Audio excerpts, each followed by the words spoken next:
Hola a todos, ¿cómo estáis? Mi nombre es Juan Jesús Vallejo, soy periodista, escritor y el director del programa Noche de Misterio en Caracol Radio.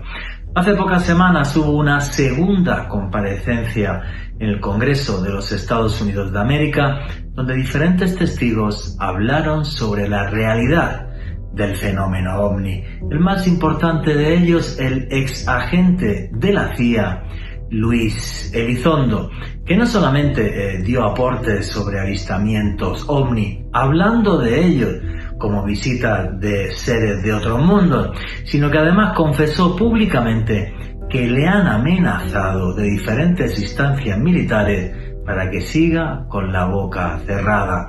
Una conspiración del silencio que arrancó en 1947 con el incidente Roswell, con la caída de una nave de otro mundo en esta ciudad que he citado del estado de Nuevo México. 1947, cuando el mismísimo ejército de los Estados Unidos dio una nota de prensa diciendo que tenían un platillo volante, una nave extraterrestre en su poder. Una conjura del silencio que afecta a diferentes estamentos militares y profesionales en Estados Unidos y que nos impide que lleguemos a ver la realidad. Pero si queréis saber sobre esto y mucho más, no os perdáis el último podcast de Noche de Misterio en Caracol Radio, ovnis, astronautas y militares. Noche de Misterio. Juan Jesús Vallejo.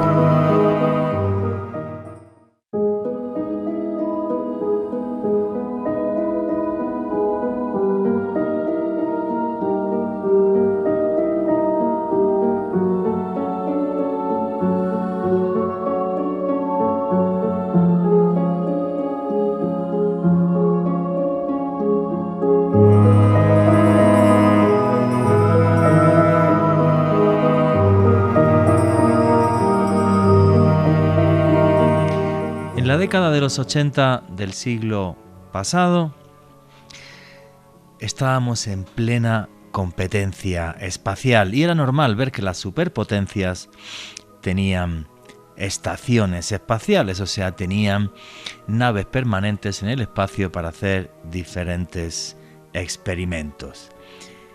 Pues bien, el programa soviético se llamaba el programa Sayut y la última de las Sayut era la Sayut 7.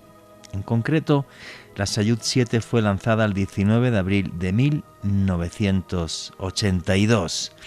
Tenía algo más de 16 metros de largo, muy poco espacio, ya que podía llegar a albergar hasta 6 cosmonautas a la vez. La tripulación que se subió a ella el 8 de febrero de 1984 estaba compuesta por 3 cosmonautas, Leonid Kizim, Vladimir Soloyev y Oleg Aktov. Y lo que nunca pensaban es que a los 156 días después, en concreto el 12 de julio de 1984, iban a ser testigos de lo imposible. Según relataron ellos mismos, todo comenzó con un brillo extraño que envolvía a la Sayut 7, un brillo extraño que era de color naranja. En un principio se preocuparon pensando que era una fuga de gas. Lo estaban mirando atentamente hasta que de repente un gran resplandor los cegó. Justo cuando pudieron recobrar la vista muy preocupados, lo que vieron fue una escena celestial. En concreto y según sus testimonios, lo que vieron fue 7 ángeles, 7 figuras de ángeles, ¿me han escuchado bien? 7 ángeles de un tamaño enorme, de más de 20 metros, los describían con unas alas colosales. Además, tenían rasgos humanos. Cuando los 3 cosmonautas dieron parte a Moscú de lo que habían visto, de lo que había sucedido ese 12 de julio, en Moscú simplemente pensaron que habían tenido alucinaciones, sin más. Pero es que la cosa se complica. Día 167 después de que los cosmonautas llegaron a la nave, llegan otros 3 cosmonautas más: Svetlana Savitskaya, Igor Volk y Vladimir Zanibekov. Y otra vez sucede exactamente lo mismo. Cuentan que lo primero que ven es un brillo alrededor de la nave, después de ese brillo otro gran resplandor y otra vez 7 ángeles. Lo curioso en esta ocasión es que esos 7 ángeles le sonrieron. Les voy a leer exactamente lo que dijo uno de los cosmonautas, que exactamente dice así: resplandecían y verdaderamente era sobrecogedor. Había una gran luz naranja y a través de ella pudimos ver la figura de 7 ángeles. Sonreían como si compartieran un glorioso secreto. Pero al cabo de unos minutos se habían ido y nunca más los volvimos a ver. Los testigos fueron los 6 cosmonautas rusos.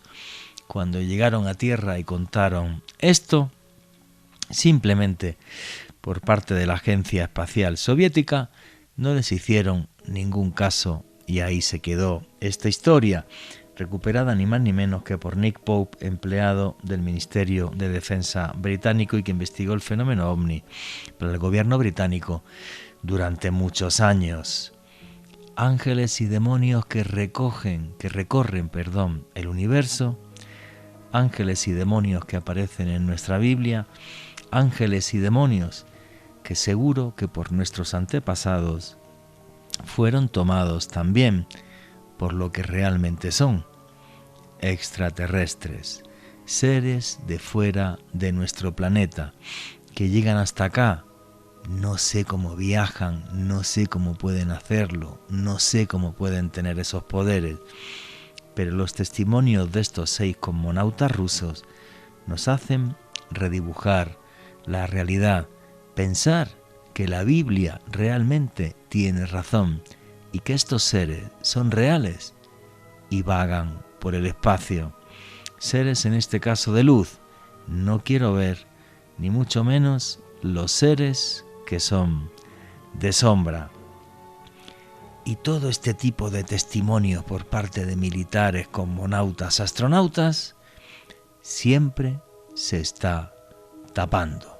Y de eso va el programa de hoy, de este tipo de testimonios y este tipo de hechos que otra vez hace muy poquito estuvieron y fueron protagonistas en una sesión especial del Congreso de los Estados Unidos de América, donde exagentes de la CIA y también exmilitares norteamericanos comentaron sus testimonios que nos hablan claramente de encuentros con seres de otros mundos, un secreto a voces que nadie puede callar, porque los mismos protagonistas en Estados Unidos, repito, exagentes de la CIA y militares, lo están hablando públicamente.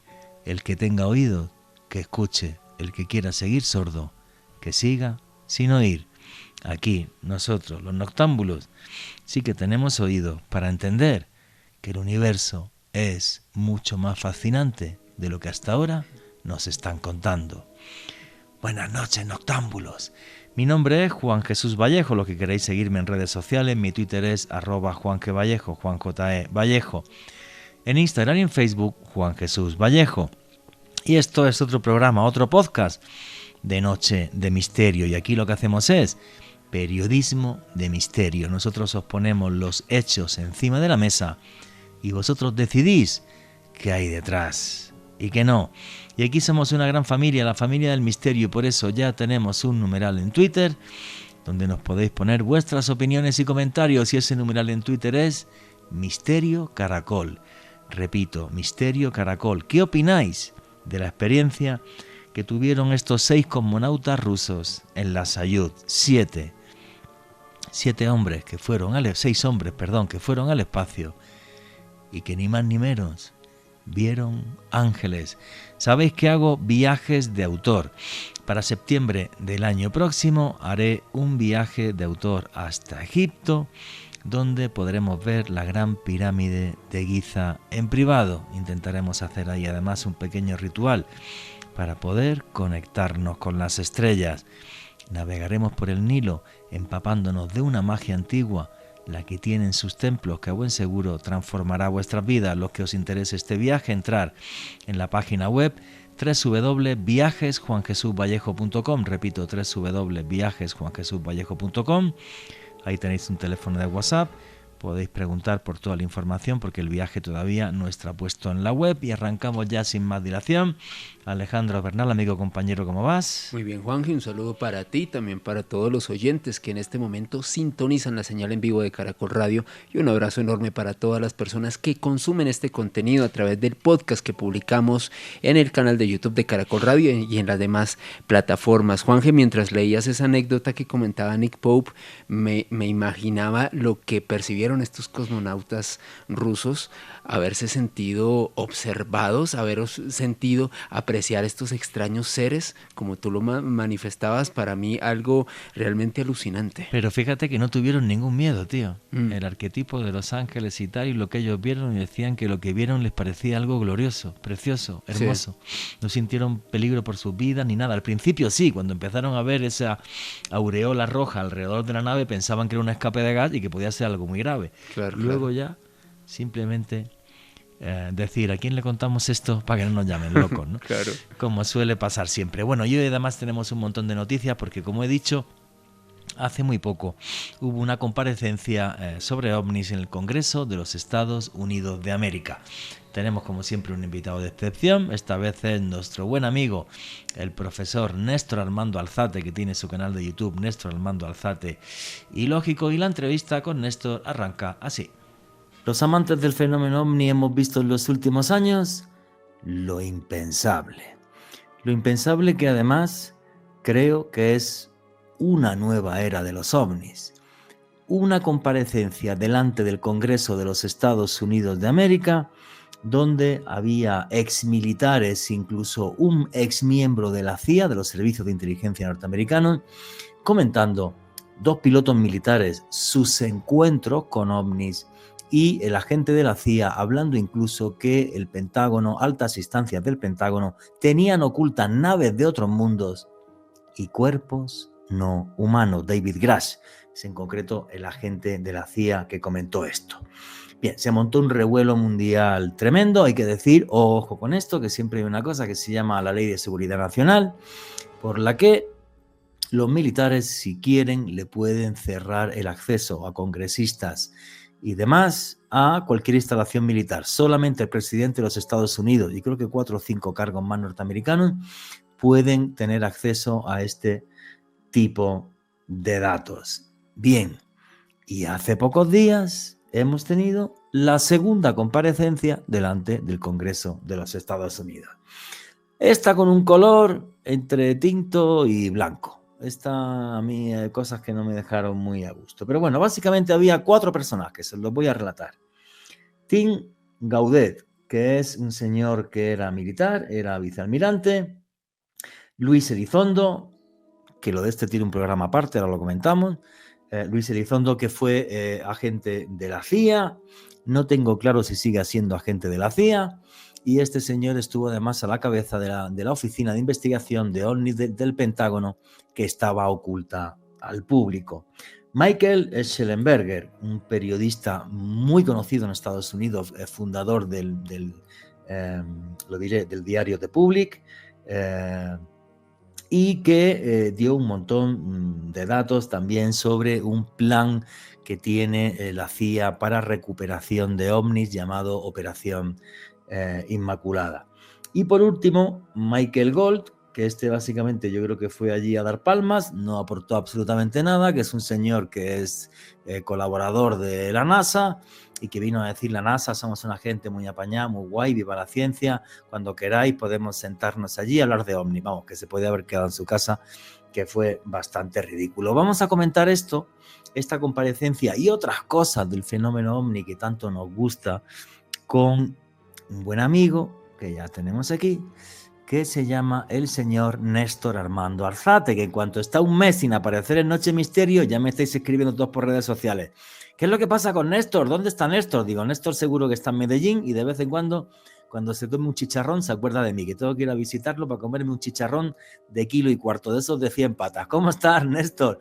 Néstor Armando Alzate, por cierto, que es el director y creador del canal de YouTube Néstor Armando Alzate y lógico, que pasa ya creo que los 300.000 suscriptores, una cosa así, súper recomendado, y además ahora se me ha metido Instagramer y ya tiene 100 y pico mil seguidores en Instagram. Querido hermano, ¿cómo estás? Pues mi querido Juan Jesús, mi querido Alejo, muy bien, y como siempre me considero un privilegiado el poder estar en un programa como Noche de Misterio y acompañado por una autoridad como es Juan Jesús, por un erudito como es Alejito. Pues para mí eso esto es como que suelten a un niño dentro de una tienda de dulces, ni más ni menos lo puedo decir de esa manera, y cada vez que me invitas me siento como si fuera por primera vez a hablar por radio. Es un sentimiento muy que me regocija el poder estar en esto y lógicamente aprender cada vez que me siento a hablar contigo y con Alejo. El gran enriquecido soy yo soy el que aprende. Y nosotros aprendemos mucho de tu canal de YouTube, que además me parece un detalle muy curioso, que hay gente que viene a mis viajes, los viajes de autor que hago, a Egipto y otros sitios, y me dice, no, pues yo he conocido, porque el 75% del público vive en Estados Unidos, ¿no? Pues yo he conocido a Néstor gracias a ti y ya estoy enganchadísimo a su canal, a Néstor Armando Alzate, y lógico, digo, pues me alegro un montón, y además es súper buena persona, que lo sepáis. Entonces me alegra que compartamos toda esa audiencia a gente que lo que le gusta es la cultura y el misterio, y por desgracia no somos tantos los que hacemos cultura y misterio en Sudamérica. Si te parece, Alejandro y yo vamos a ir... Ojo. Y no puedes seguir dejándome siquiera un mes por fuera, amigo. Ah, no. Bueno, mira, ya lo digo. El día 4 de enero, el primer programa del año que vamos a contar con Néstor Armando Alzate, y nos va a contar, pero en esto no vamos a decir hoy nada, sus 3 enigmas favoritos. En 50 minutos nos va a contar sus 3 enigmas favoritos. Pero eso lo veréis el día 4 de enero, sábado, si mal no creo. Mira, Alejandro, el calendario, creo que lo he dicho bien, el 4 de enero, ¿verdad? Pues ahí estará el primer programa del año, estará Néstor también con nosotros. Alejandro Bernal, la comparecencia en el Congreso, creo que incluso tú que sabes inglés la seguiste mejor que yo. Yo luego estuve leyendo artículos y tal, y luego estuve en otro canal de YouTube, en la señal Ciencia y Misterio, con Fernando Hildebrand y todo un grupo de panelistas de toda Sudamérica. Estuvimos comentando lo que había pasado, que esta vez en prensa apenas ha tenido repercusión, ¿no? ¿Qué opinas de todo lo que pasó ahí, Alejandro? Bueno, intentaré manejar un lenguaje moderado por respeto a ustedes, que son unas no te moderes, eminencias. no te asustes, no nos van a echar. Si no nos han echado ya de Caracol, ya no nos echan, no te preocupes, dale sin miedo. Pero particularmente me pareció una oportunidad perdida. Siento que tanto revuelo, tantas expectativas se quedaron básicamente en nada. Un tipo como Luis Elizondo, que desde diciembre de 2017, gracias a aquel artículo publicado en The New York Times en aquel entonces, siempre que comento esto, Juanje, me atrevería a decir que tú y yo fuimos los primeros periodistas en Latinoamérica que hablamos en radio abierta aquel 17 de diciembre de 2017 comentando esto que pasó. Y a partir de ese momento Luis Elizondo se volvió como parte del epicentro de estas revelaciones, porque Elizondo, como muy bien apuntabas, Juanje, fue uno de los principales directores del ATIP, el programa de investigación OVNI del Pentágono, antes de la AARO. O sea, era un tipo que desde el año 2007 al año 2012 recibió un presupuesto de $22 millones por parte del gobierno de los Estados Unidos. Entonces era un tipo que estaba muy untado y sabía muchas cosas. Pero eso, disculpa, es que eso que has dicho es clave. A ver, que Luis Elizondo no es cualquier pringao. O sea, debido a este tipo, tenemos un antes y un después en la era OVNI. Lo que tú estabas comentando, Alejandro, que lo estabas haciendo genial. Diciembre del año 2017 se filtran 3 vídeos. Empieza por uno, se acaban filtrando 3 vídeos en el diario The New York Times, Y detrás de esa filtración está este señor, Luis Elizondo, que durante 5 años dirigió el programa de investigación de ovnis del Pentágono, un programa que era secreto y que luego salió a la luz pública. Bueno, un programa que estaba respaldado por senadores norteamericanos como Harry Reid. Y con un presupuesto de 22 millones de dólares al año. Yo creo que a Néstor, a ti, a mí nos dan, no 22, 10 millones de dólares y le llevo al presidente Trump un extraterrestre esposado en, no sé si una semana o 10 días, ¿vale? Con esa plata. Pero es que hay que dimensionar el personaje. Entonces lo que está diciendo Alejandro Bernal, y por favor continúa. Qué decepción lo que nos contó en el Congreso, leche.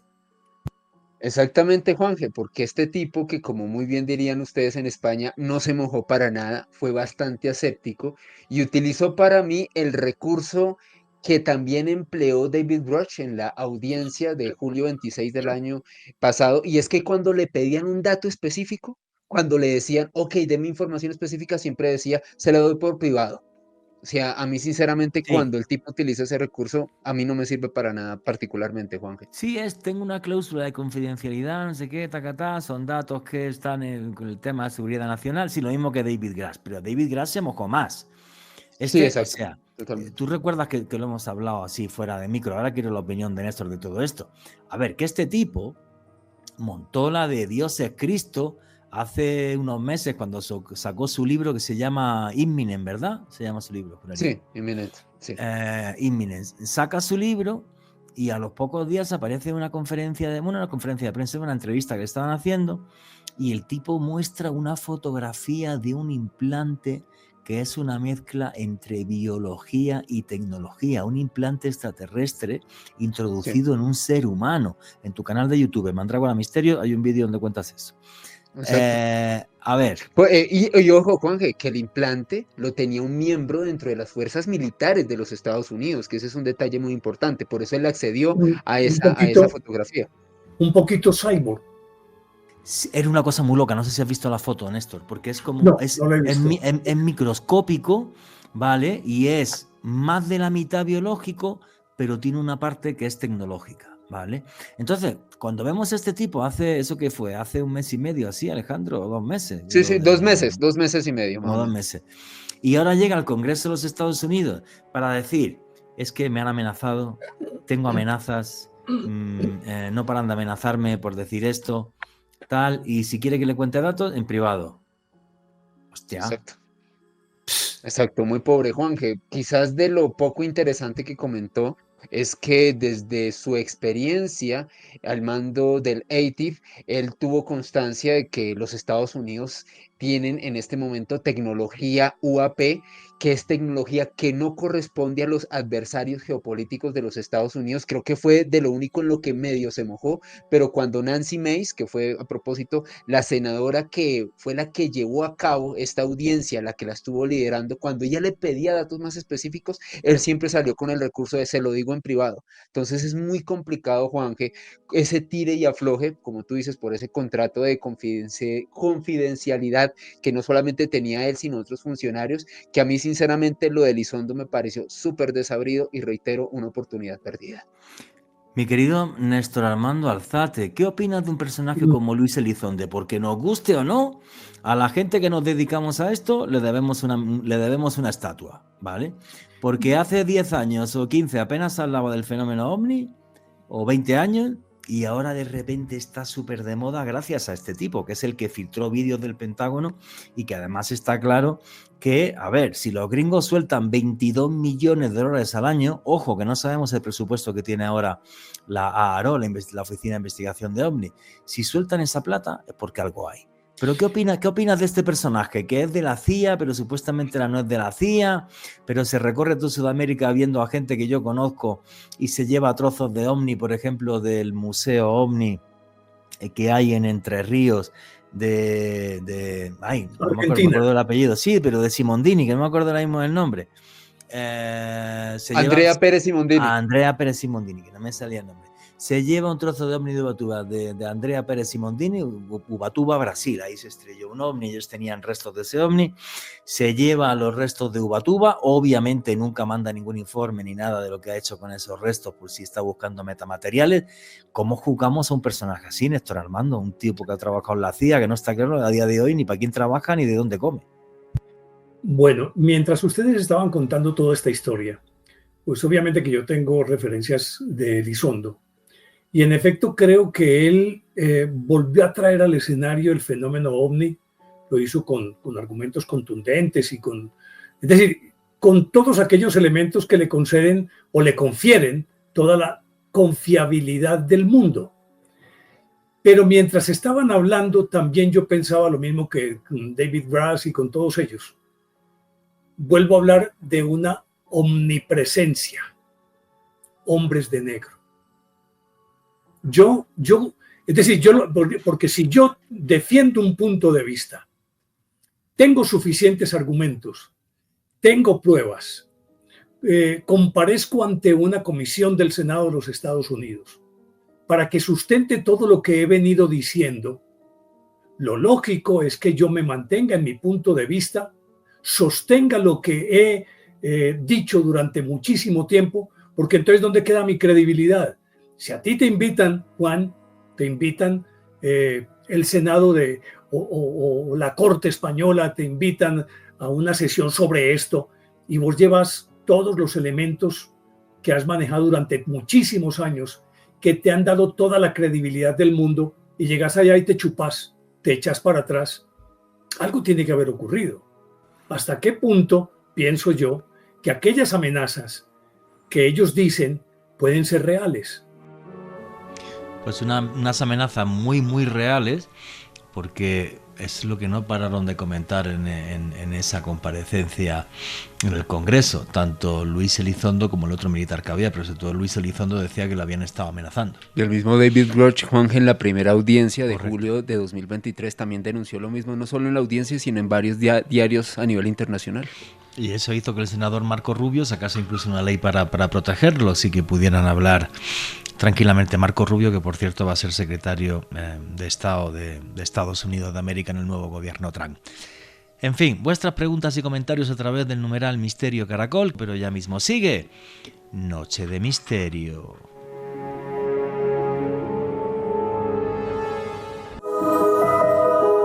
Continuamos con Noche de Misterio. Y aquí seguimos en Noche de Misterio, vuestras preguntas y comentarios con el numeral Misterio Caracol. Y nos estaba hablando Néstor Armando Alzate de hombres de negro, de personajes que aparecieron ya en los años 50 amenazando a diferentes investigadores del fenómeno ovni, y ahora lo mismo sucede con distintos testigos. Y la entrevista que teníamos con Néstor continúa así.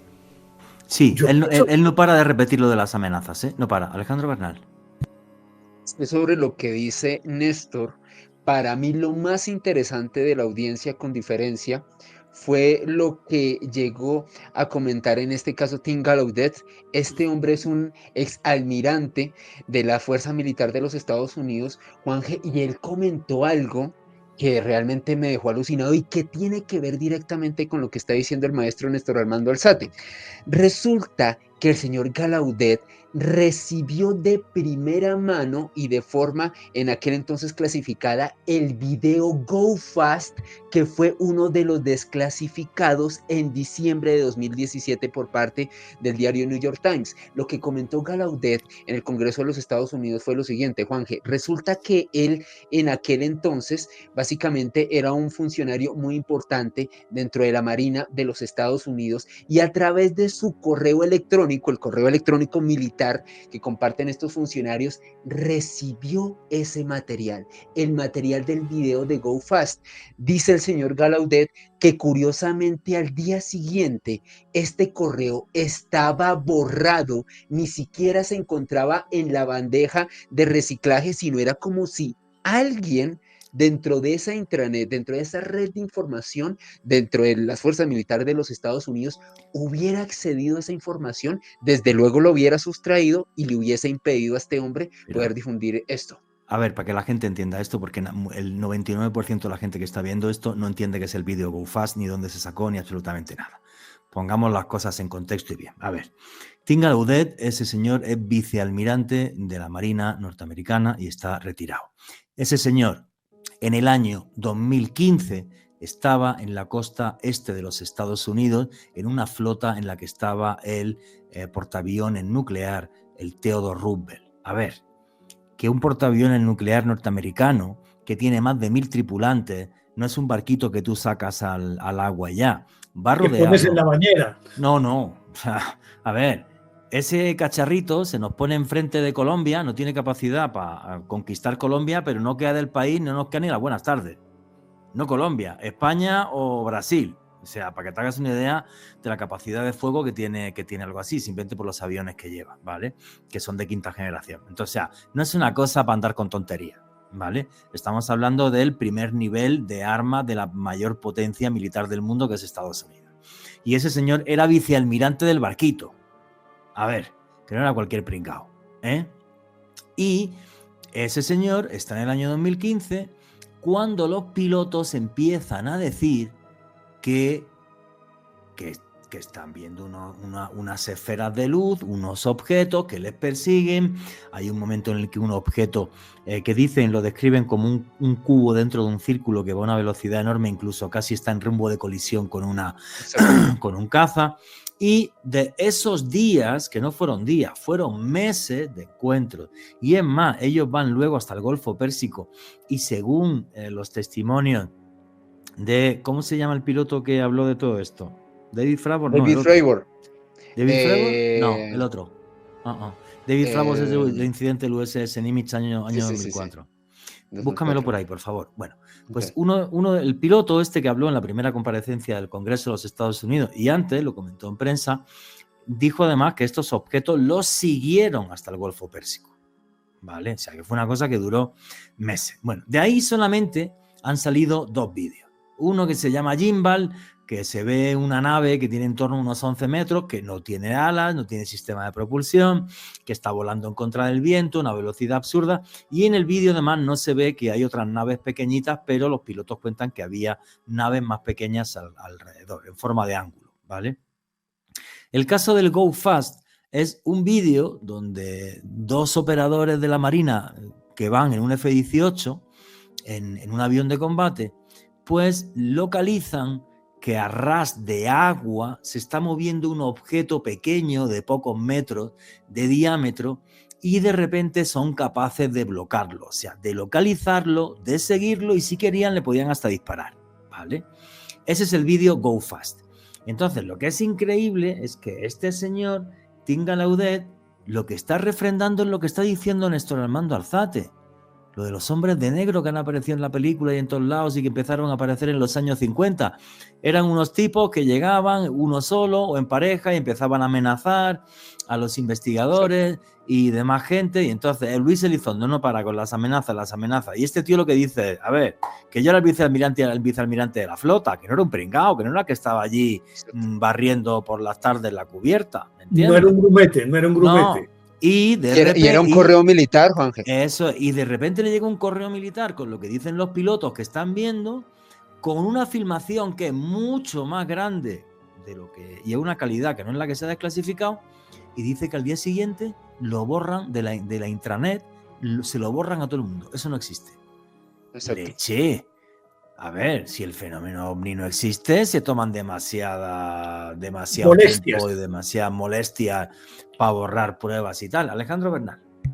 Juanje, y es que en efecto el piloto al que tú hacías referencia, que comentaba haber sido perseguido por alguno de estos artefactos hasta Asia, Juanje, fue el señor Ryan Graves. Ryan Graves. Eso, Ryan Graves, que hizo parte de la primera comparecencia que se efectuó el 26 de julio de 2023.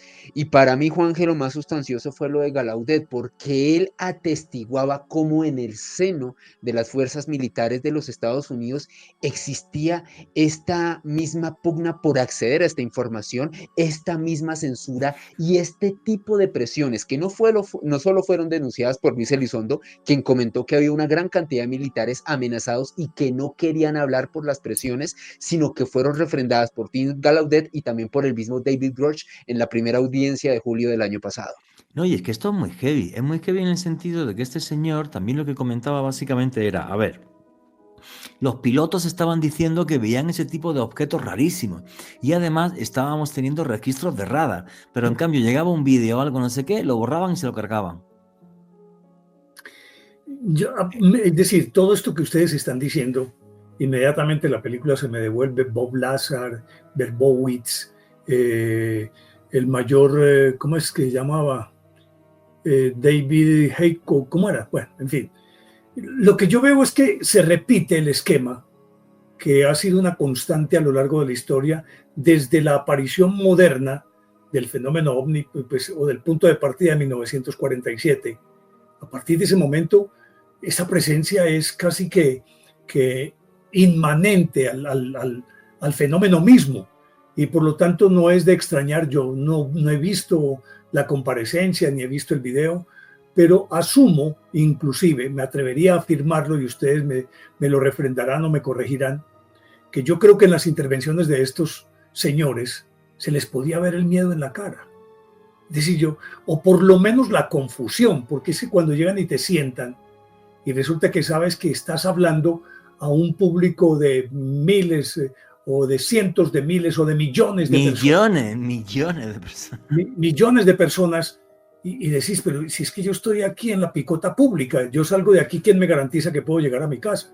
Acuérdate de todos Néstor, y con un plus, Néstor, que como ellos estaban haciendo un juramento frente a parlamentarios estadounidenses en el marco legal, si llegaban a demostrar que lo que decían no era cierto, se iban para la cárcel sin ningún tipo de prelaciones. Eso es clave, ¿eh? Eso, aquí no se andan con tonterías. Entonces, si mienten, van a la cárcel.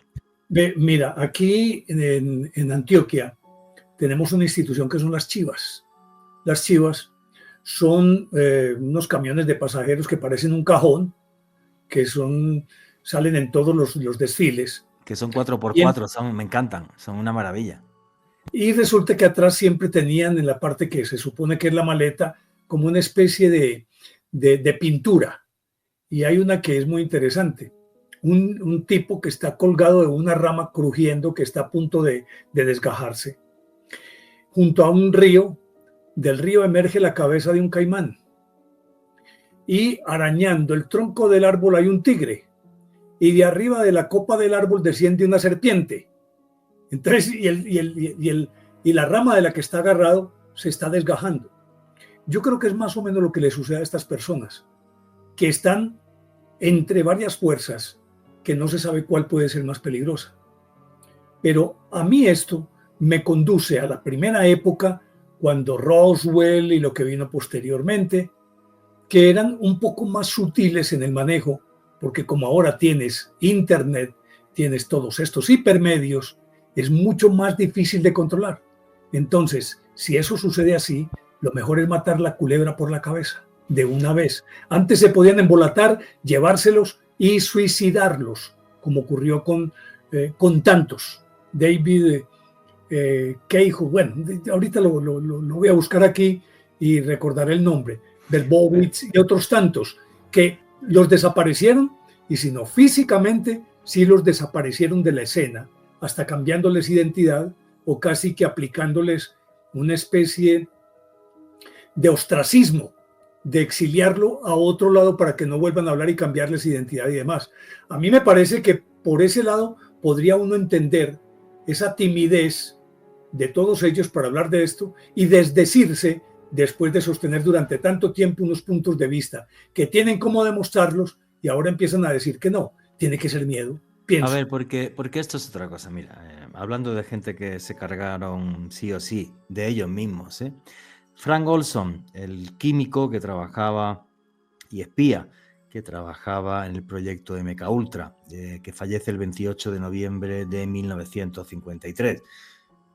La familia agarró un platal que ni te cuento por llevarlo a la tumba y no molestar, y hace unos años volvieron a demandar al gobierno norteamericano, ganaron la demanda porque al tipo se lo cargaron y además hay una miniserie de esto que, por cierto, no la he visto, me gustaría verla en Netflix, ¿vale? O sea, a Olson se lo cargaron. El tema es que en este siglo 2021 ir cargándote gente así como que así, porque si te cargas al tipo, tiene mujer, tiene hijos, van a decir, ¿dónde? O sea, ya no es tan fácil. Estamos en otra época. Y por primera vez ha habido un grupo pequeño, con perdón, que les han salido rana, que han dicho, pues no me callo, porque esto es una información que tiene que saber toda la humanidad. Y ahí está Luis Elizondo, pero de Luis Elizondo tengo muchas dudas. ¿Por qué? Porque se va a Argentina a ver una amiga mía y se lleva un trozo de ovni y luego desaparece. Y dice que no trabaja para la CIA. Qué rarito. ¿Y quién le paga el viaje hasta Argentina? ¿Se lo paga él? ¿Se lo has pagado tú, Néstor? ¿O tú, Alejandro? ¿O lo he pagado yo? Aquí hay algo rarito, Juanje, rarito. y que Elizondo dice muchas cosas y a personajes que han dicho y han manifestado cosas para mí menos complejas que lo que ha dicho Elizondo, les han pasado cosas extrañas y Elizondo sigue por ahí campante, dando conferencias, haciendo cosas como si nada.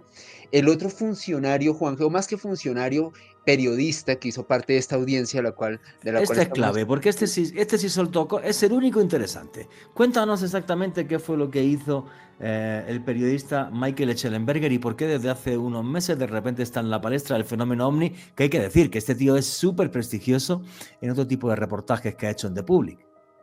Exactamente, Juanjo, un periodista muy respetado en el ámbito de los Estados Unidos.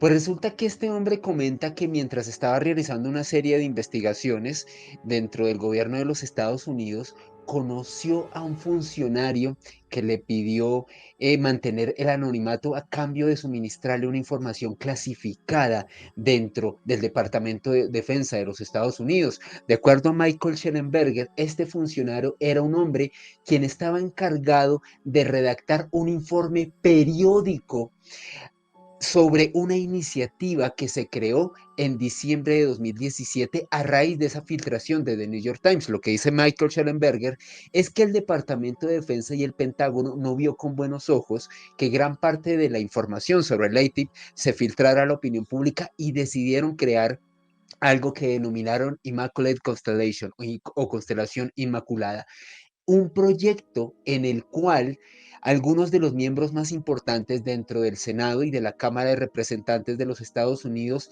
iban a acceder a imágenes, videos y testimonios en alta definición, no solamente relacionados con avistamientos ovni, sino con testigos de primera mano respecto a esta casuística. Este informante le comentó a Michael Schellenberger que él, pues, en efecto tenía que redactar este informe. De hecho, llegó a comentarle sobre un incidente donde un F-22 literalmente se vio en la encrucijada de enfrentarse a un enjambre de ovnis, que literalmente el avión no pudo hacer nada para intentar contrarrestar a este tipo de artefactos, algo que desde luego dejó absolutamente anonadado al piloto que estaba al mando de esa aeronave. Michael Schellenberger publicó este artículo en el diario The Public, se hizo súper famoso en los Estados Unidos, luego salió en News Nation y fue, como lo dice Juanje, quizás uno de los que reveló la información más sustanciosa comentando esto de Immaculate Constellation, a lo cual desde luego algunos miembros, según este hombre en el seno del Pentágono, son conocedores de este proyecto secreto en el marco del Departamento de Defensa de los Estados Unidos. Un proyecto que a lo que se dedica y dedica recursos públicos es a la recuperación de naves extraterrestres. La recuperación de naves de otros mundos. No lo digo yo, lo dijo mano en alto, que sirviente va a la cárcel, el señor Michael Schellenberger, periodista, uno de los periodistas más conocidos de Estados Unidos, que además es el fundador de The Public. Y yo creo que esto fue lo más jugoso que hubo en toda la comparecencia. Mi querido amigo Néstor, ¿tú qué crees? ¿Que siguen buscando ovnis como hicieron en Roswell? Si ya se les cayó allí uno delante de sus narices. Yo creo que para mí, en los últimos tiempos que he vuelto como a releer con otra mirada, tú sabes que en la medida en que pasan los años, uno observa determinadas cosas que antes eran inamovibles y de pronto empieza a revaluar porque encuentras que hay resquicios. Pero quiero terminar con esto de esas personas como Paul Benewitz, Allen Hynek y otros tantos que o terminaron locos. Acuérdate, el primer secretario de Estado en la época de Dwight Eisenhower, que formaba parte de Majestic. A ver, Alejito, vos que tenés la memoria maravillosa para eso, que fue el primer secretario de Estado que hubo, Haldeman. No fue Haldeman. Haldeman era uno de los hombres del presidente. No te preocupes, le llamamos Pepe para los amigos y ya, listo. Bueno, y recuerda que a ese lo indujeron al suicidio, terminó dizque lanzándose en un hotel de un cuarto piso cuando todavía era secretario de Estado, porque había metido mucho la mano en este cuento. Entonces yo sigo pensando que aunque ahora sea más sofisticado, como decías, que no es tan fácil desaparecer a una persona, ahora con mayor razón hay otros métodos más sutiles y más silenciosos para, como dicen ustedes los españoles, cargarse a una persona. Así de sencillo. Eso por ese lado. Por el otro, que sigue habiendo casos que son suficientemente comprobables sobre presencia ovni, eso no lo puede discutir nadie. Y sin embargo, creo que una cosa tiene que ir tal vez mezclada con la otra. A mí, aquella época de la Guerra Fría, de las oleadas de 1952, de aquella oleada sobre la Casa Blanca y todas estas, a mí me dicen mucho. Creo que aquí hay que separar la paja del trigo. Y si bien es cierto que sí hubo casos como el de Roswell, que es un caso que nadie, por más que se quiera, pueden descalificarlo, no menos cierto es que al amparo de eso, justamente en plena Guerra Fría, los dos contendientes soltaban los perros y dejaban que salieran a cazar. Y luego decían que la caza era prohibida. Con esto me quiero referir. ¿Cuántos de aquellos ovnis que vimos en aquella época, dado el desconocimiento de la gente, que cualquier luz que viera en el cielo, inmediatamente era asociada a un ovni? Ahora ya no. Pero en aquella época, ¿qué era lo que ellos querían? Si tú quieres esconder algo, el sitio más conveniente para esconder algo es ponerlo donde todo el mundo lo vea. Eso no tiene pierde, porque se vuelve paisaje. Entonces, cuando ellos hablaban, decían que no, el fenómeno ovni no existe, pero lanzaban ellos sus prototipos. No vayas a decir pues que el F-117 de alguna manera tiene que ser producto de los experimentos que se hicieron allá en el Área 51 y otros tantos que yo creo que simplemente probaban algunos de sus prototipos y dejaban que la gente pensara que eran ovnis, porque con eso despistaban también al enemigo. Pero, o sea, hay de todo. Pero ojo con esto, Néstor, que lo de la ingeniería inversa que se esté haciendo en naves de otro mundo, no es que lo digas tú, lo digo yo. Lo dijo Luis Elizondo. Sí, no, es que es cierto. Lo dijo Luis Elizondo, agente de la CIA, que fue el director de la Oficina de Investigación de OVNI. Pero no solamente... A ver, que esto es más heavy, para que la gente entienda lo de Roswell, ¿vale? El teniente coronel William Plancard, que estaba al mando de la base militar de White Sands, que era la única base militar del mundo que tenía en el año 47 bombarderos nucleares, después de 2 días de investigación sacó una nota de prensa pública diciendo por fin el gobierno de los Estados Unidos de América se complace el ejército en decirles que tenemos los restos de una nave de otro mundo. No lo escribí yo, lo escribió William Plancard, que que fue el que coordinó el lanzamiento de las bombas de Hiroshima y Nagasaki. ¿Sabría diferenciar un avión de un ovni? Digo yo. Sí. No, es que estoy totalmente de acuerdo contigo. Y yo recuerdo esa famosa rueda de prensa, esa rueda de prensa, que inmediatamente fue cuando apareció el general Ramsey y su cohorte a decir que era un globo meteorológico y todas esas cosas. Pero ya lo había aceptado oficialmente, el gobierno aceptaba oficialmente por voz de él que en efecto lo había. Lo que quiero decir con esto es que hay de uno y hay de otro. Yo creo que el incidente Roswell fue cierto. Creo que hay alienígenas ahí en el Área 51 o en Wright-Patterson, por lo menos. Eso lo creo. Pero creo también que eso en su momento le sirvió también de mampara, de telón, para poder seguir haciendo sus experimentos impunemente. Es decir, estaban los los ovnis, los extraterrestres, y sabemos que hay más de 10 o 12 naves extraterrestres que están en distintas bases aéreas.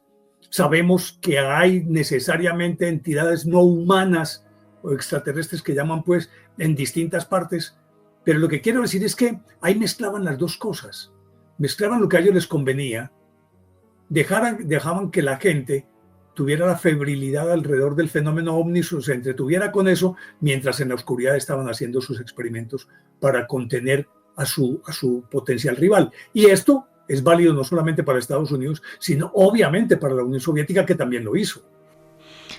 En fin, y no solo eso, sino yo creo que hay un antes y un después en el fenómeno ovni con el incidente Roswell. Y es que, claro, en el año 47, que haya un comunicado de prensa por parte de una base militar norteamericana, William Planker a la cabeza, diciendo que estaban en poder de una nave de otro mundo. Eso sí, a las pocas horas ya donde Diego, pero vamos, que la nota de prensa no la escribí yo, y a partir de ahí, el telón de acero. Exactamente, Juanje, la conspiración del silencio, y rizando más el rizo, 14 de abril de 1561, muchísimo antes de toda esta casuística que estamos hablando, la gran batalla de ovnis ocurría en Nuremberg, en Alemania, inmortalizada por el artista local Hans Glasser, que demuestra que este fenómeno ha estado con nosotros desde hace muchísimo tiempo. Pero ese cuadro es una locura, tío, porque es... pero... el mega mogollón, o sea, un montón de luces en el cielo ahí moviéndose. Exacto. Y toda la gente abajo mirando como diciendo, Dios mío, ¿esto qué es? Exacto. Y es que este tipo de cosas suceden efectivamente desde hace muchísimo tiempo. Están ahí, nos observan, no sé para qué, pero nuestros visitantes llevan con nosotros de que el hombre camina por encima de la faz de la tierra. Vuestras preguntas y comentarios a través del numeral Misterio Caracol, pero ya mismo sigue Noche de Misterio.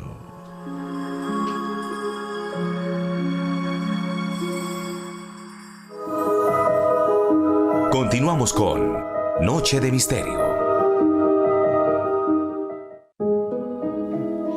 Y aquí seguimos en Noche de Misterio, vuestras preguntas y comentarios a través del numeral Misterio Caracol. Y estábamos hablando de toda esa conspiración que se teje y ese manto de silencio después del incidente Roswell en 1947. Y la entrevista con Néstor Armando Alzate continúa así. Bueno, y la plata que dan las patentes que se pueden sacar de haciendo ingeniería inversa. Alejandro Bernal. Lo que decía Bob Lazar, Juan G. Néstor y queridos oyentes, pero es que rizando más el rizo, como dirían ustedes en España, un día después, el 14 de noviembre, la AARO, la Oficina de Investigación OVNI del Pentágono, publicó un nuevo informe, el balance anual del año 2024 sobre actividad de artefactos voladores no identificados. Básicamente en este informe que ustedes pueden consultar a través de la página web de esta entidad dentro del Pentágono, como datos específicos comentan que hicieron un corte entre el 1 de mayo de 2023 y el 1 de junio de 2024. En este periodo llegaron a reportar 1.652 informes relacionados con avistamientos de ovnis, de los cuales de esos 1.652, 757 fueron aglutinados entre mayo del año pasado y junio de este 2024. Un dato muy interesante porque la AARO, a propósito, estaba estrenando en este informe al nuevo director de esta institución, John Kozlowski, el tinterillo, en este caso, que ahora va a ser el encargado de llevar a cabo este tipo de investigaciones. Y Kozlowski lo que comentó es que literalmente de estos más de 1.600 informes, 50 de ellos ya fueron archivados, ya fueron catalogados como objetos cotidianos. 243 de estos casos todavía están pendientes de una revisión final y 444 de estos informes y estos reportes han sido archivados por carecer de información suficiente.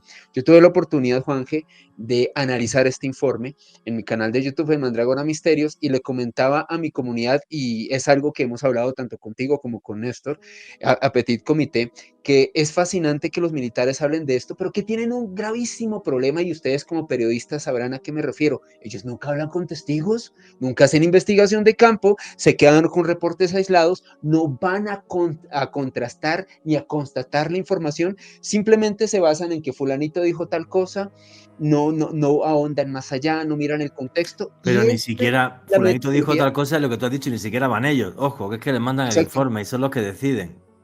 Exacto, funcionarios de escritorio, y esa es la metodología con la que el señor John Konlowski, el nuevo flamante director de la AARO, están realizando estas pesquisas. Reitero, informe oficial publicado el jueves de la semana pasada a través de la página web de la AARO.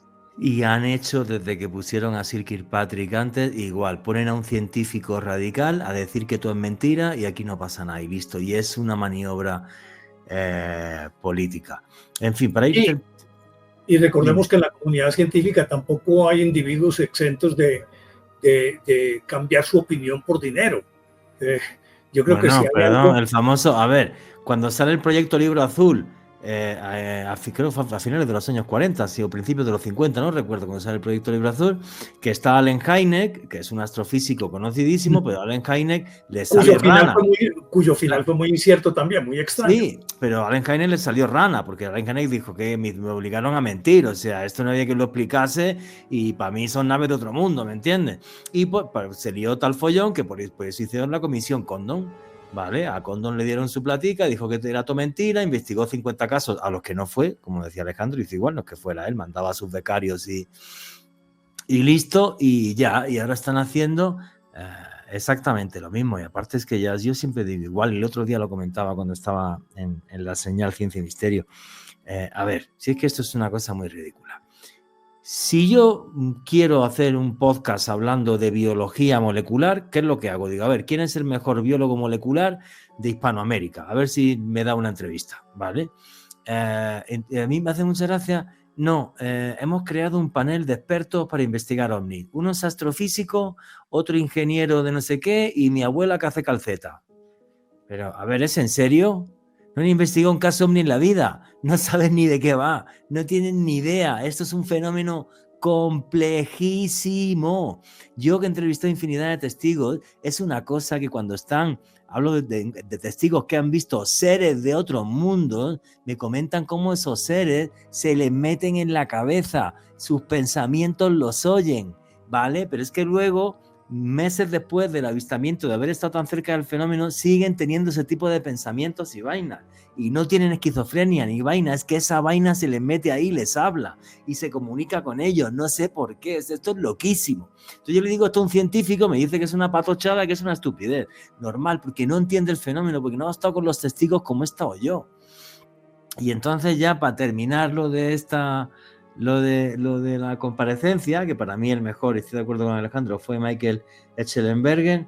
De Michael Gold, el de la NASA, ¿hablamos o nos reímos? ¿Qué hacemos, Alejandro? Yo es que no sé. Juanje fue un extra con Parlamento que salió a decir, hola, ¿cómo están? Gracias, trabajo en la NASA. Eso fue todo lo que dijo Michael Gold. O sea, no dijo absolutamente trabajo nada. en la NASA, somos unos tipos muy chéveres. Entonces, cuando quieran, pueden mandarnos datos y nuestro panel de expertos que no investiga un caso ovni en la vida les dirá qué es lo que opinan. Y además, y que somos nunca tan chéveres. habla con testigos. La mejor parte es, cuando quieran, pueden venir a la NASA y podemos hacer un diálogo sobre los ovnis. Y o sea, era ridículo. O sea, fue una cosa estúpida. O sea, completamente estúpida. ¿Pero qué pintaba ahí la NASA? Ahí lo que pinta gente como Luis Elizondo, como Michael Schellenberger, como Tim Gaulet, que han estado en contacto con el fenómeno. ¿Me entiendes? O no con el fenómeno, o con testigos muy importantes y tal. Pero este huevón, es que lo digo así, o sea, es que es una cosa de flipar. ¿En serio? O sea, no, yo trabajo en la NASA, me han invitado aquí, como pagaban el desayuno, el almuerzo y el hotel en Washington, me vine. Que no conozco Washington. Tenían que mandar un pringao y mira, tuve suerte, me mandaron a mí, si es que es de flipar. Es que sí.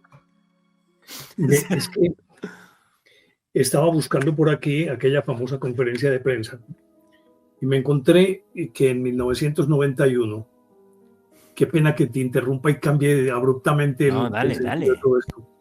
El oficial de información pública Walter Haut emitió un comunicado de prensa acerca del choque que conmovió al mundo. En diciembre de 1991, durante una entrevista en Roswell, Walter Haut volvió a contar los eventos de ese martes 8 de julio de 1947. Como oficial de Relaciones Públicas para la base del 509 Grupo de Bombarderos, recibí una llamada del comandante coronel William Blanchard. Me dijo muy específicamente lo que deseaba que se dijera en el comunicado de prensa. El hecho de que poseíamos restos de un platillo volador estrellado a unos 120 kilómetros al noroeste de Roswell y que las piezas habían sido traídas a la oficina del alguacil por un hacendado de la región. Lo ratificó en 1991. Es decir, por más que se pretenda negar esto, y aun cuando todos estos personajes que han venido y han hablado y el y demás... Ya estaba viejito. Walter Haut, que es el que escribe la nota de prensa, sí, se la dicta William Blanchard, ¿vale? Que es el teniente coronel que coordina los lanzamientos en Hiroshima y en Nagasaki. Y ya estaba viejito y dijo, pues ahora me chupa un... No voy a decir qué. Me importa. Entonces, ¿me entiendes? No, pues es como, por ejemplo, ¿por qué salió la foto? Bueno, la gente lo puede buscar. La fotografía del incidente Calvin en Gran Bretaña. Igual, otro viejito que estaba ahí en la oficina y el tipo vio una foto de un ovni que lo flipa, que fue requisada por el gobierno británico, por los militares británicos, y el tipo ya con 70 y pico años dijo, pues ahora publico la foto porque me sale de los lerenles, ya está, pues para que sepa la gente que esto es verdad, ni por llevarse plata ni por nada. ¿Vale? Sí, ya está por encima del bien y del mal. Sí, claro, ya lo que quiere decir, pues esto me pasó y quiero contarlo, ¿no? Entonces, el sol no se puede tapar con un dedo. Innegable. Y si esculcáramos un poquito en el área 51, de acuerdo con lo que en principio decía Bob Lazar, yo creo que vamos a encontrar muchísimas cosas más. A ver, tú has sacado hace poco en tu canal de YouTube, Néstor Armando Alzate y Lógico, un vídeo sobre el área 51. Pero explícale a la gente qué es el área 51 y quién es Bob Lazar, porque la gente no sabe posiblemente ni quién es este señor. Bob Lazar fue era un genio y era un físico que había trabajado que había trabajado con el gobierno, había trabajado en la base en el área 51, precisamente en ingeniería inversa. A él le asignaron que examinara unos ovnis que estaban allí para que pudiera determinar qué tipo de energía usaban como combustible. Y se habló de algo que ya pues sabemos que es el elemento 115, que en aquella época él lo pronosticó, trabajan con el elemento 115. En un Pentium. Exactamente. Y entonces, cuando él salió a contar esto, que estuvo durante unos cuantos meses, tal vez 8 o 9 meses trabajando en esto. Luego vino a contarlo, desacreditaron absolutamente hasta el punto de que hicieron desaparecer su partida de nacimiento, sus estudios, sus el expediente académico se lo quitaron. Todo se lo tiraron. Él no existía para nada, Bob Lazar. Y él contaba cómo él pudo observar aquellos EVE que llaman ahora, ¿no? Entes biológicos extraterrestres. ¿Sí? Que nosotros les decimos simplemente extraterrestres. Y que él decía que los pudo ver, que estuvo en hangares en donde había varios de estos ovnis. Y resulta que lo que hay allí por parte del gobierno es que, al parecer, es una ciudad subterránea de muchas hectáreas. Recordemos que esta inmensa región, basada en Groom Lake, que es donde hay un lago salado, seco, que lo usaron como pista para utilizar aviones supremamente pesados para traer material, y que luego alrededor de esto se fue extendiendo esa base, que entre otras cosas llamada Área 51, no por nada extraño, sino que simplemente cuadricularon toda la región y le pusieron a cada una 1, 2, 3, 4, y a esta le correspondió la de Groom Lake, el 51. Bueno, y por que eso era el área, es la base secreta menos secreta del mundo, que hasta hace pocos años decían que no existía. Es una cosa ridícula. en 1994 vinieron a aceptar que existía. Pero vuelvo con este cuento de la desinformación.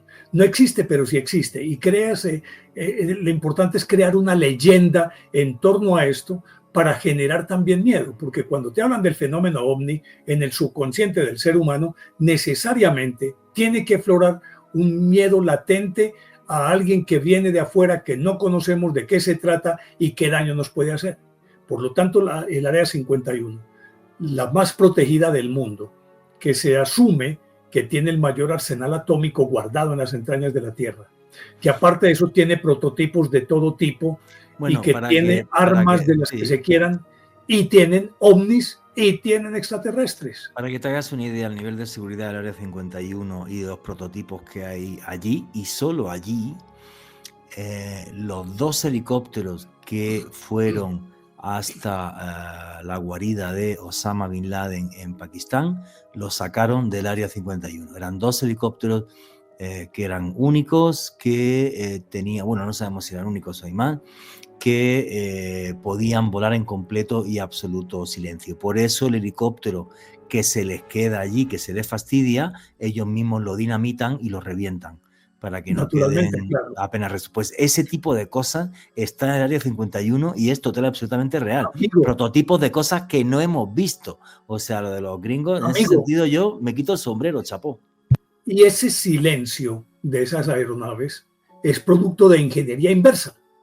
Posible. Es decir, el F-117, acuérdate lo que fue durante la Guerra del Golfo, más estos 2 helicópteros, más yo pienso que la tecnología de los drones, como los conocemos hoy, la especialización que tienen, son producto de experimentos en el Área 51. Como ese experimento también del Área 51, allá se ha dado de todo.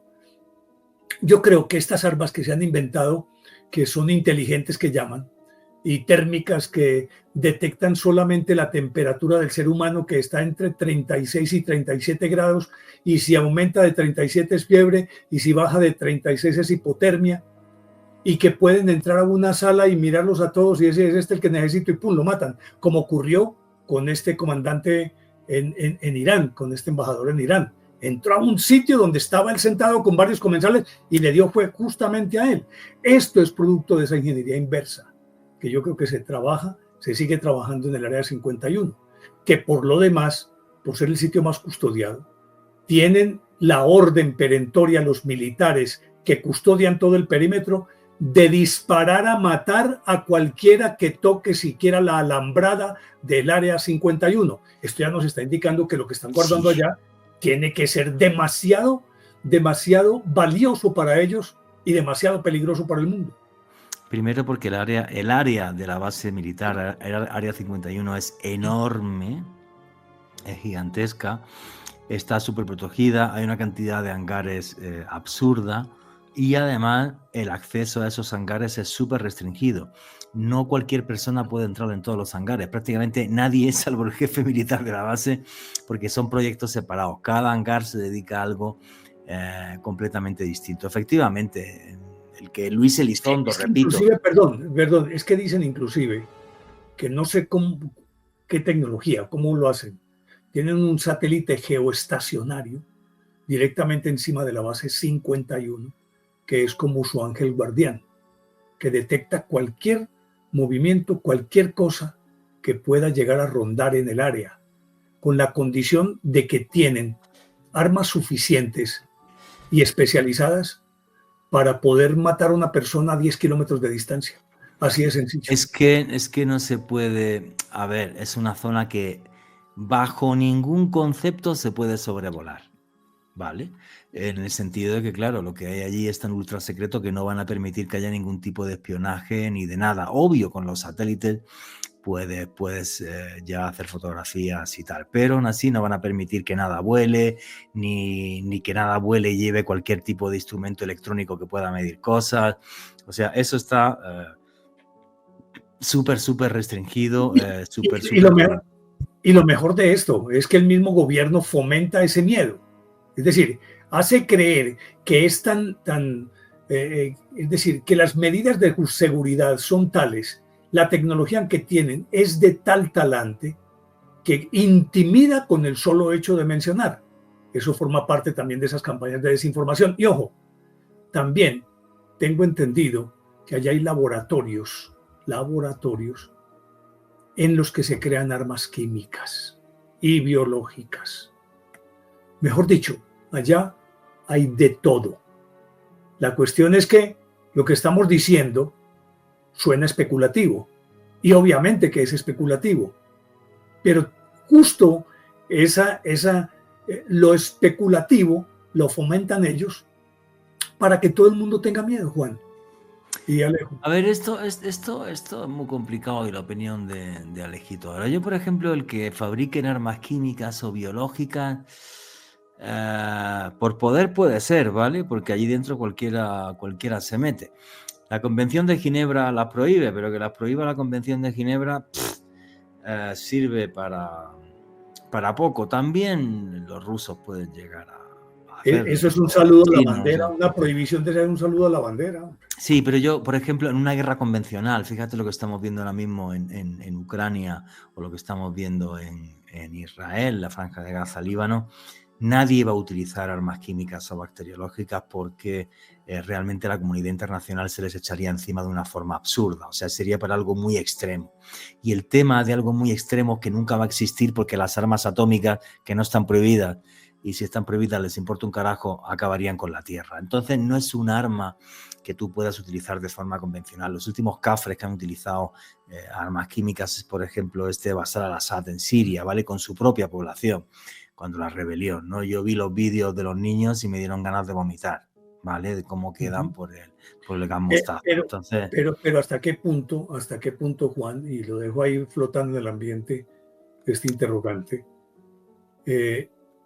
sí se produzcan estas armas biológicas y químicas, pero no para utilizarlas a gran escala, sino utilizar, porque entonces explícame por favor, lo que ya sabemos suficientemente que hace Putin, que envenena a su gente a distancia, o Kim Jong-un, que va y suelta. Los rusos son los expertos en veneno, ¿vale? Efectivamente.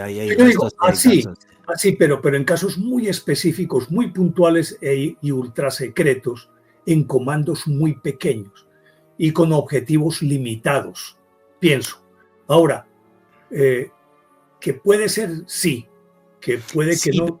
Te digo la verdad, ni siquiera sería en el 51 el tema de las armas biológicas. Las químicas, olvídate, yo no creo que estén haciendo eso. Las bacteriológicas, luego si me dejas te busco el nombre de la base donde están todo el tema biológico norteamericano y tal, que es súper famosa. Yo a lo que voy es, si estamos hablando de, mira, una cosa de la que aparte creo que ni siquiera ha tenido el reflejo en prensa que debía de tener. Mira, el avión más caro del mundo es el B-2 Spirit.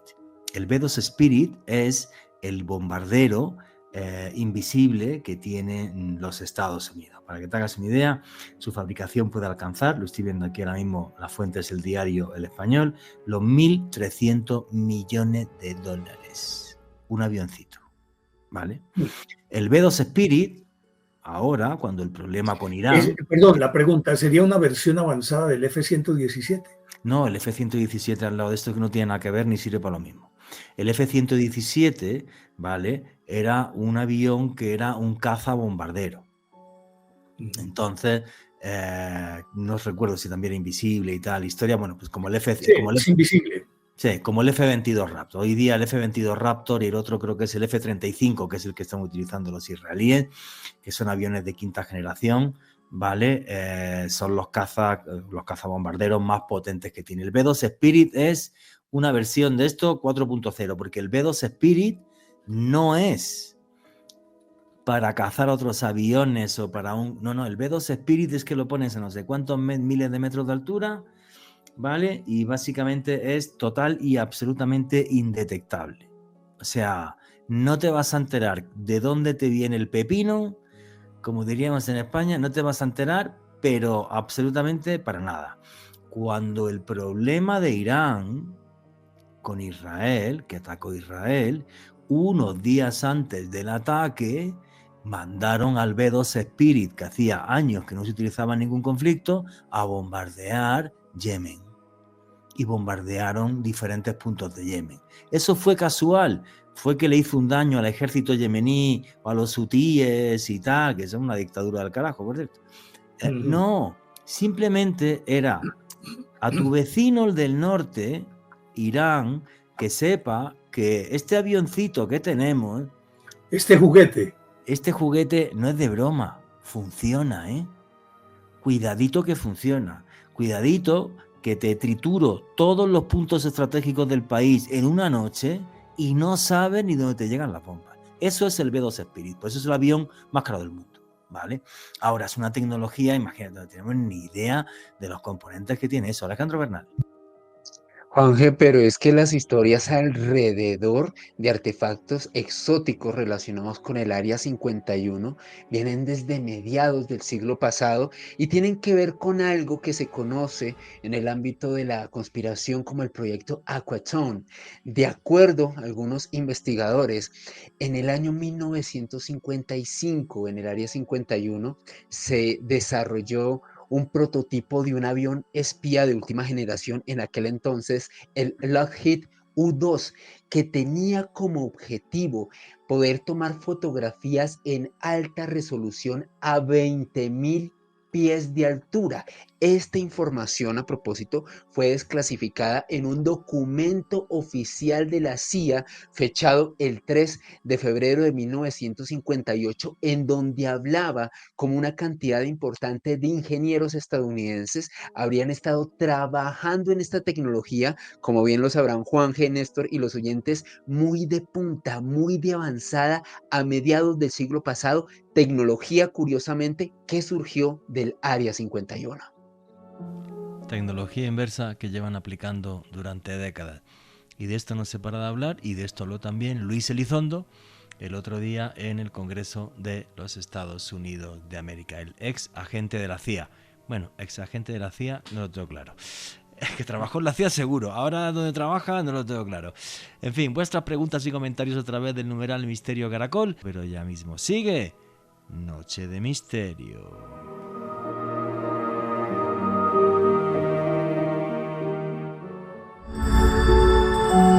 Ya regresa Noche de Misterio. Continuamos con Noche de Misterio. Y aquí seguimos en Noche de Misterio, vuestras preguntas y comentarios a través del numeral Misterio Caracol. Os estábamos hablando de ingeniería inversa, de cómo las grandes potencias pueden estar utilizando tecnología alienígena replicada en algunos de los componentes de sus aparatos más exóticos. Y la entrevista continúa así. Que sí, que esto es muy loco, chicos.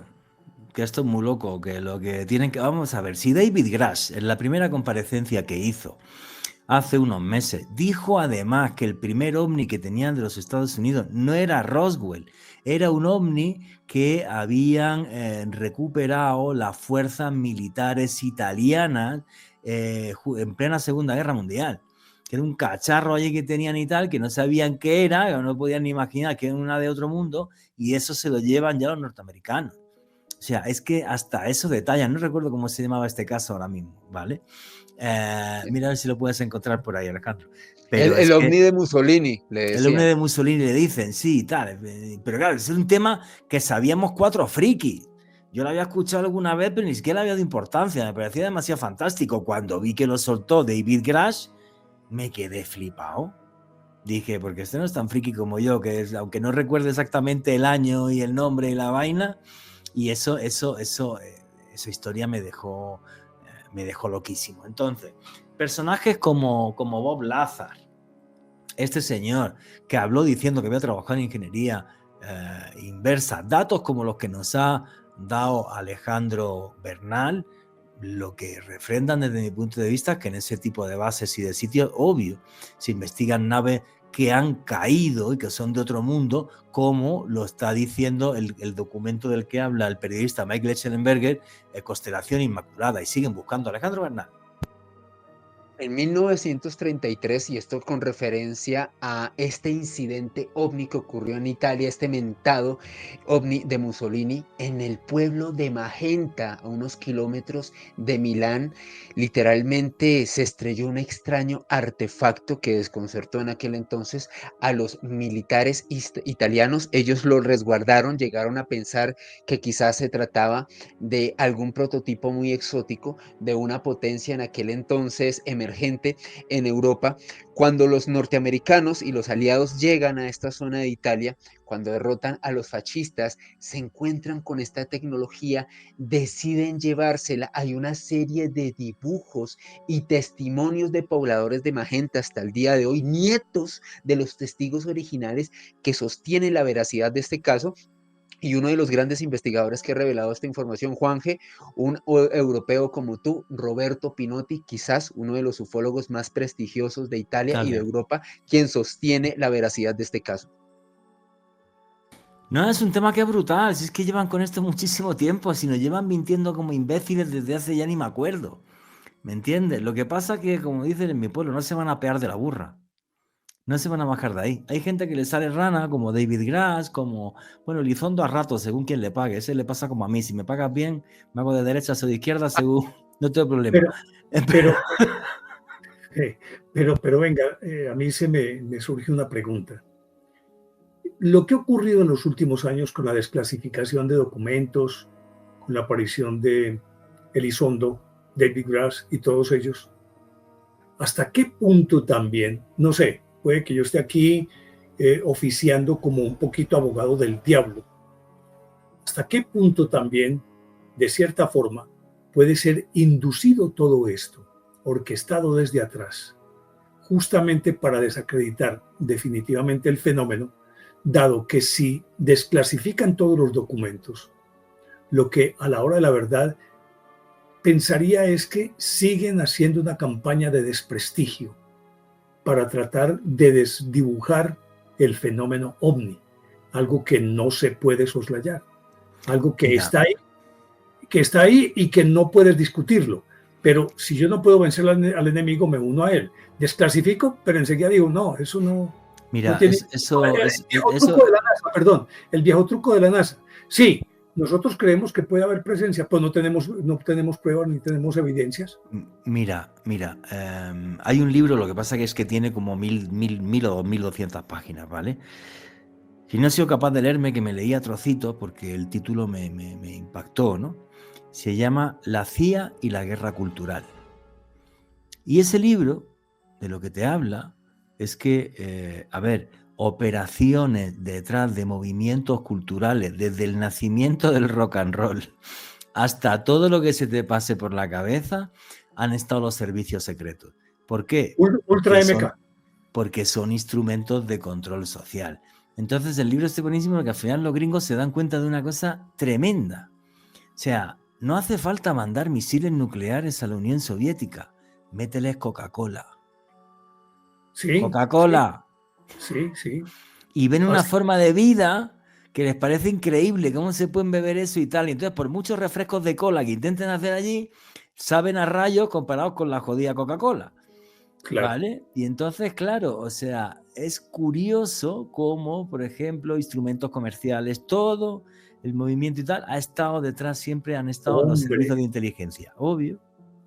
Hombre, recordemos que el rock fue creado artificiosamente por MK Ultra. Posteriormente, la música electrónica, MTV, que está estructurado de tal manera que no dure sino 4 minutos cada video, porque se supone que ese es el tiempo completo de una atención total de un individuo. Y en fin, podríamos mencionar muchísimos más, de penetración cultural. Todo esto es un movimiento que todo va aparejado y todo va sincronizado de tal manera que al final de cuentas lo único que crean es confusión en la gente y lo que necesitan es gente confusa. Para la gente que no sepa esto, el proyecto MK Ultra es un proyecto real que financió el Pentágono hace muchísimos años, duró 2 décadas, para ser exacto, no recuerdo si acabó a finales del 60 o Acabó comienzos MK del Ultra 70. como MK Ultra, pero sigue. No, pero en fin, no, se montó un escándalo muy grande con el MK Ultra y tal, y la sigla MK Ultra es Mind Control, o sea, control mental, y Ultra era una red ultra secreta de espionaje que había durante la Segunda Guerra Mundial. Y ahí se hicieron un montón de experimentos de control de comportamiento de la gente utilizando sustancias anteógenas y mil cosas, y ahí es donde matan, donde se cargan a Olson, a Frank Olson, y en fin, toda una serie de escándalos que luego surgieron y que dijeron, vamos a estarnos quietecitos que esto se nos va de las manos. Pero también hay gente que nos quedan 10 minutitos de entrevista, y hay una cosa que te quiero preguntar, porque sé que en tu canal de YouTube, en Néstor Armando Alzate y Lógico, has sacado también un vídeo sobre los astronautas y los ovnis, porque igual que nos están hablando los pilotos de aviación, los pilotos militares, los astronautas llevan décadas hablando de ovnis, y hay algunos como Edgar Mitchell, por ejemplo, que se ha hecho conocido a nivel mundial, y el tipo le importó un carajo y fue uno de los que caminó por la luna y habló de ovnis hasta el día que se murió.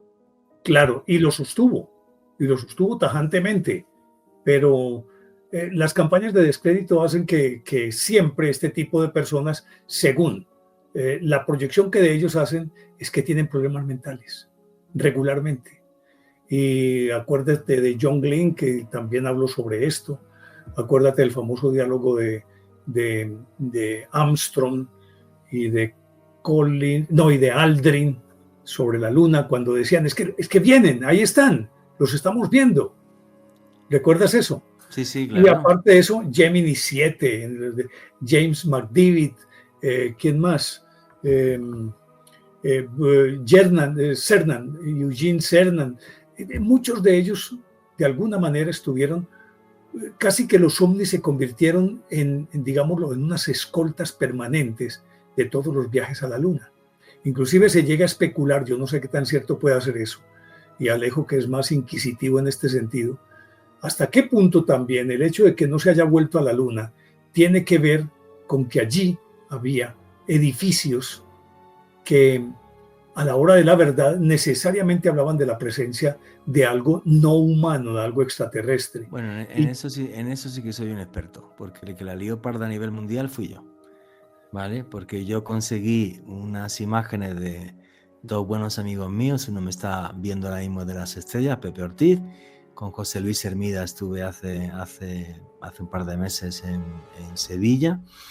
Ellos consiguieron una entrevista, tenían una entrevista con un señor que habían conocido, Alan Davis, que era ingeniero de la NASA, pero no cualquier ingeniero, porque era el ingeniero jefe en la isla de Antigua cuando se recibe la señal de la llegada del hombre al espacio. Y además esto, sí.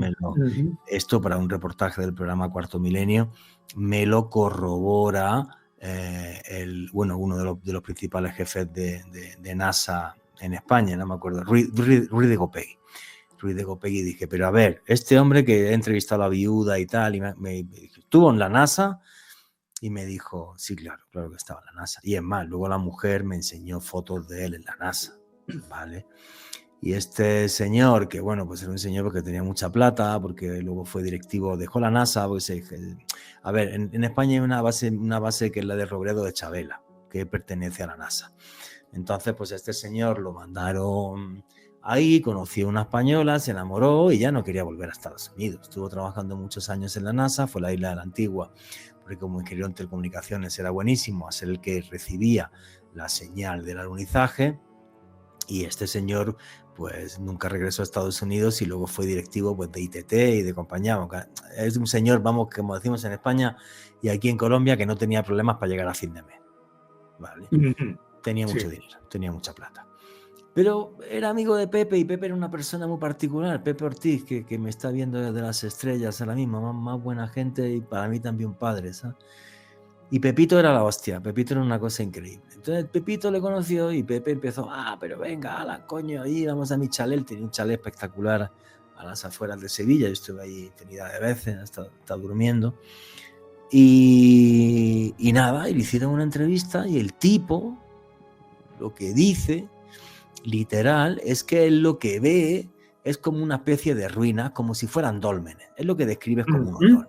Sí. Como unos dólmenes, y además describe que tenían puertas y ventanas y tal, y que era total y absolutamente artificial. Y es lo que él ve. Pero es que luego el jefe de archivo de NASA dio una conferencia en Washington, en el Club de Prensa Nacional, diciendo que él había visto esas fotos, ¿vale? Que él las había visto y que le habían obligado a quitarlas del medio del archivo de NASA. A ver, tengamos un poco de cabeza. La Luna no tiene pinta que haya tenido ni atmósfera ni que haya habido vida. Pero eso era artificial y estaba ahí, como una especie de señal de vete a saber qué leche. Y Alan Davis lo vio y a Pepe y a José Luis se lo contó. Entonces yo me acuerdo, pues cuando a mí Pepe y José Luis me cuentan esto, yo les dije, ¿pero tienes la grabación? Me dijeron, pues claro, leche, me mandaron la grabación. Cuando me llega la grabación, llamo por teléfono a Fernando Jiménez del Oso, que en paz descanse también, que era el que dirigía la revista Enigma, le digo, Fernando, que tengo pero un bombazo, tío. No me digas, mándamelo. Y fue portada de la revista Enigma. Hay ruinas en la Luna, exclusiva mundial, tal. O sea, se montó una que ni te cuento. ¿Vale? Y la cinta estaba ahí y luego lo saqué con Cuarto Milenio y pude entrevistar a la viuda de Alan Davis y toda la historia real. Entonces, pues los astronautas tienen que callarse, ni te cuento. Este era un viejito con pasta, con plata, y se la sopló y se lo cascó a 2 amigos. Ya.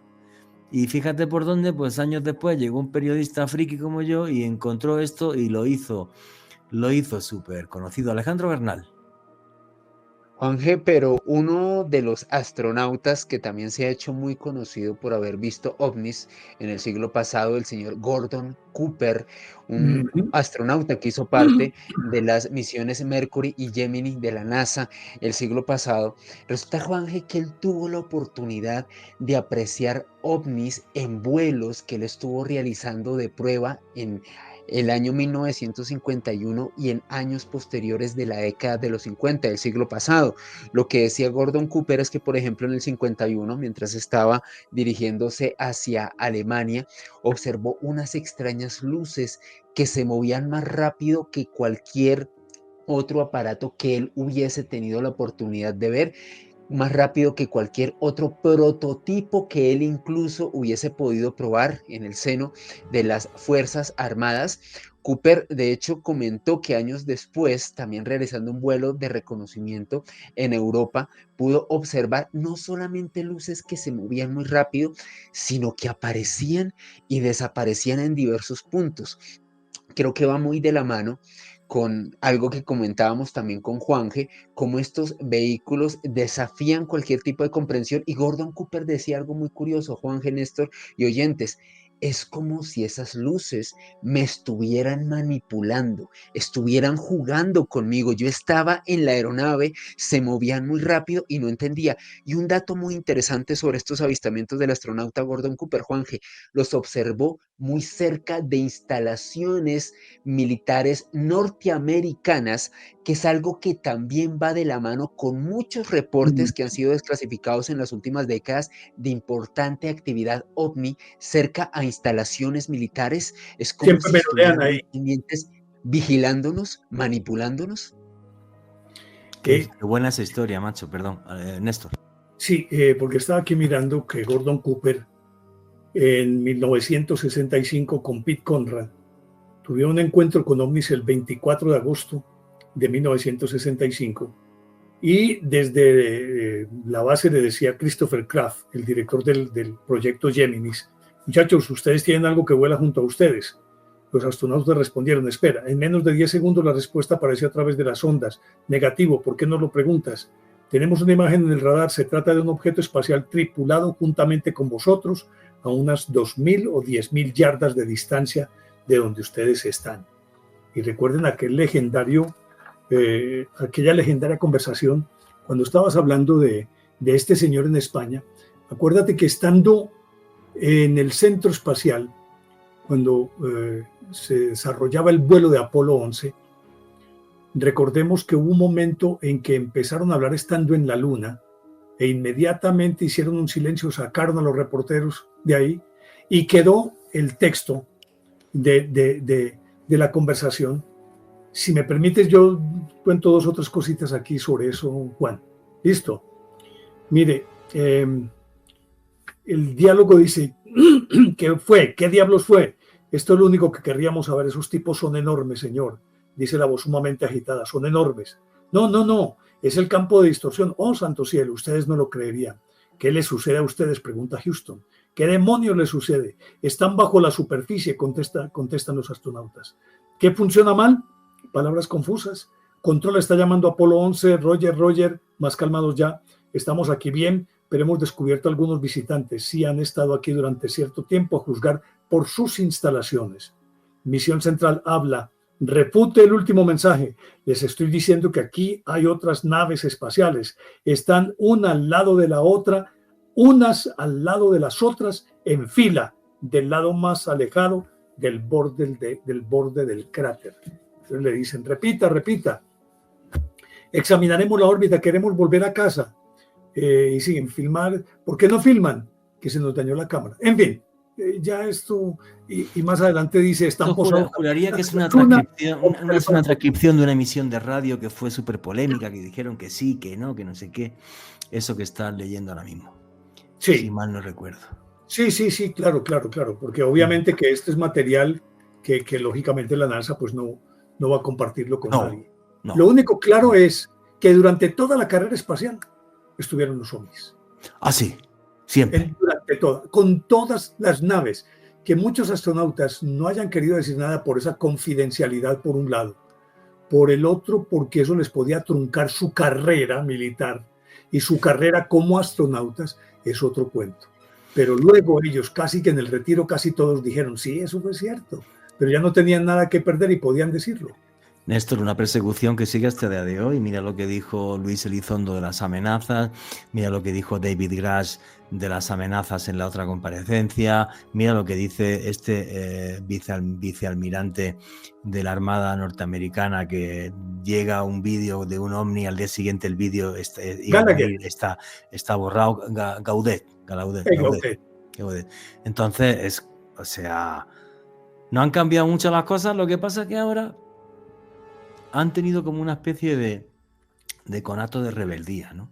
Y ese conato de rebeldía ha llegado a nivel mundial. Pero no te preocupes, que ¿cómo se llama el nuevo pringao que han puesto a dirigir la oficina de investigación de OVNI? ¿Cómo se llama? El inteligente. John Kozlowski.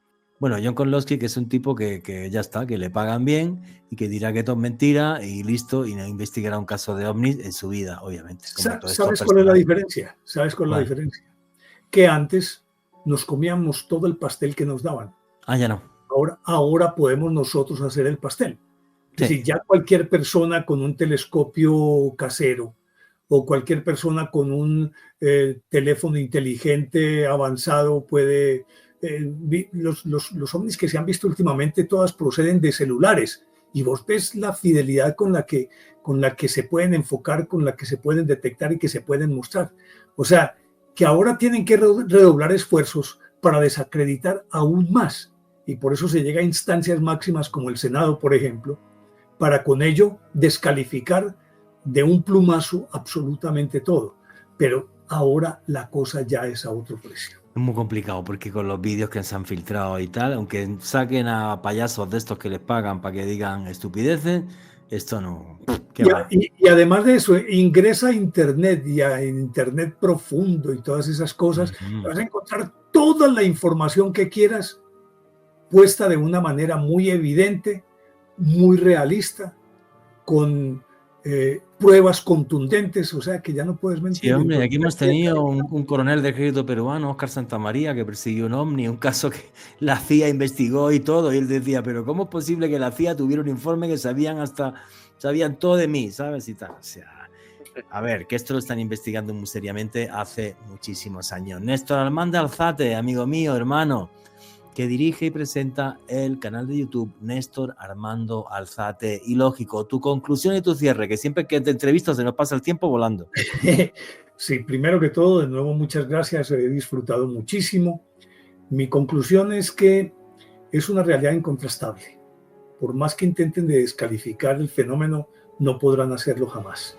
Ya esto se les salió de las manos Y yo creo que si hubiera sido en otra época, no habrían descalificado o desclasificado nunca esos documentos. Ahora ya es un imperativo, o lo desclasifican o lo desclasifican. Pero entonces hay que inventar la fórmula para desacreditar lo que ya está desclasificado, por un lado. Por el otro, creo que a esto le mezclan también mucha viruta, mucho acerrina todo este cuento, porque justamente sembrando confusión también se genera descrédito. No sé si hayan observado ustedes, pienso, en los últimos tiempos, casi que el fenómeno ovni ha ido paulatinamente convirtiéndose, creo yo, en paisaje. Mira que ya cualquiera pone a volar un dron y dice es un ovni, ¿cierto? Y eso forma parte de esa campaña. Por lo tanto, yo veo que la gente ya no está tan entusiasmada con este cuento, y que quienes creemos de veras en que esto existe, ya nos cuesta más esfuerzo para hacernos creer. Pero lo cierto es que por más que se intente desclasificar o descalificar el fenómeno, como decía, no se puede tapar el sol con un dedo, es imposible, es absolutamente imposible. Ahora, y dejo esto como pregunta, ¿hasta qué punto también el fenómeno ovni, y es algo que me he estado planteando en los últimos tiempos, y nadie mejor que ustedes dos como autoridades en la materia para que me orienten o para que me bajen de la nube? ¿Hasta qué punto también el fenómeno ovni, más allá de cualquier consideración, es un fenómeno psicológico y que tiene que ver, si bien es cierto, con culturas físicas inteligentes de otras latitudes? Yo creo que es más importante el que sean entes psíquicos, espirituales, de otra dimensión, de otro cuento, o del futuro, o no sé qué. Pero yo pienso ya que esa realidad ovni, del enanito de ojos almendrados, de cabeza en forma de pera invertida, los nórdicos y los pleyadianos y los de Zeta Reticuli, Anunnaki, yo creo que son más como la excepción. Yo creo que esos ya son la prehistoria de los ovnis. Yo creo que aquí sigue latente, y voy a dejar esto para el final, es que aquí sigue existiendo una lucha entre el bien y el mal, de diversas maneras, y se manifiestan de distintas formas. Es lo que pienso. Ay, se te olvidó mencionar mi Instagram, que también es Néstor Armando Alzate Ilógico. Ángeles y demonios. Y tu Instagram, que cuentas unas historias buenísimas de curiosidades. ¿Cuál es tu Instagram? Néstor Armando Alzate Ilógico. Bueno, pues en Instagram, Néstor Armando Alzate Ilógico. En YouTube. Gracias por la invitación. Un fuerte abrazo, amigo. Un abrazote. Chao, chao, chao. Chao, chao. Qué placer es entrevistar siempre al maestro Néstor Armando Alzate. Y bueno, ya estamos llegando al final del programa. Y básicamente, algún día nos dirán la verdad, Alejandro Bernal. Tu conclusión y tu cierre. No lo creo, Juanje, por un lado. Sé que han estado con nosotros desde que el hombre existe en este mundo. Seguirán estando ahí, vigilándonos, manipulándonos, siguiendo nuestra evolución, siguiendo nuestro paso por este mundo. Y claramente es algo que está inherente a nuestro lado, pero es muy difícil definir su naturaleza. Y a mí me pueden seguir en redes sociales, en Instagram, en @alebernalpress con @s. Pues como decía en la introducción del programa, el que quiera escuchar, que escuche, y el que quiera seguir sordo, que continúe sordo. Segunda comparecencia en el Congreso de los Estados Unidos de América, ex agentes de la CIA, ex militares, comentando estos encuentros con naves de otros mundos. Creo que guardan esas naves en sitios súper secretos como el Área 51. Posiblemente nunca las veamos, pero eso no significa que no estén ahí. Y nunca olviden que vivimos en un mundo mágico porque está repleto de misterio.